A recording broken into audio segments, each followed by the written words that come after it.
Welcome to The Guide at Fish North Georgia. Brought to you by these fine sponsors. SPRO, working with America's best anglers to design the world's finest fishing tackle. Nichols Lures, handcrafted to perfection. Georgia Blade, makers of premium fishing lures for over 3 decades and home to the Georgia Jig. Crypto Bass, tournament grade, Georgia made. And be sure to visit fishnorthgeorgia.com. Now here's Foster DuBroc.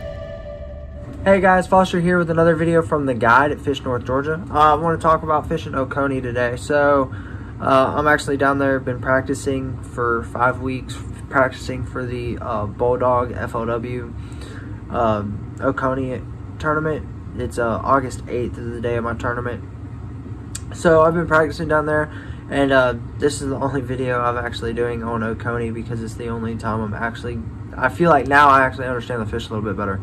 It's been super tough down there, super tough. Like I said, I've been going for 5 weeks, and I've really only caught like 1 fish a day or 2 fish a day and very little bites. So and I think I've only caught 3 keepers the whole time I've been practicing. Down there, it's got to be a 14-inch length limit to be able to keep.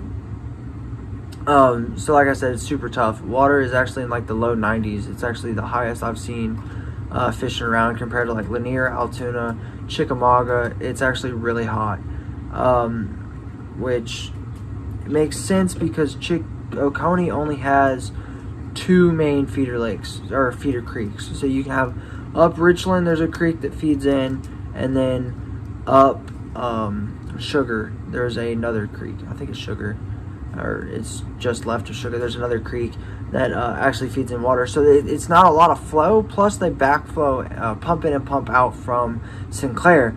So it does not have a lot of water to move or circulate oxygen and cool water temps. So it gets hot. It's a very still lake. But it's been super tough. There's not a lot of things to do other than, skip docks and throw at seawalls. If you've ever been down there, you know that it's slap covered in docks. And if it's not a dock, it's standing timber. So it's really hard to find something different to fish. It's not like you can go out and drag rock or find a ledge or a deep point or a hump, because there's not that many out there. And if there is, you hope and pray you don't get run over by a pleasure boat. So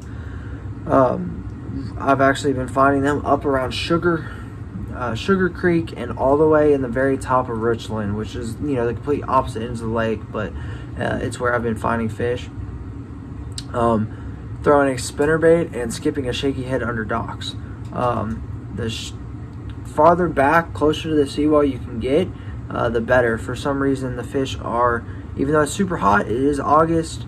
For the most part, it's technically August. It's already 100 degrees each day pretty much. But just even though it's super hot, the fish are super shallow for some reason up there. So pretty much the shallower the better you are, but you have to have that deep water access to it. So like I've been really focusing on docks in about 10 foot or deeper of water. So like the boat's sitting in 10 foot and you're casting into 6 inches. It's just where the fish are sitting. It's where they're positioning up. You can, on the south end of the lake, there is that alligator grass, that bank grass. There are some people catching some frogfish, but that's the first 30 minutes of sunlight, and you got to get there first to be able to catch them. So it's really a slow grind, really slow grind. You catch, you skip 25 docks, you catch 4 fish. It's just the way it is right now.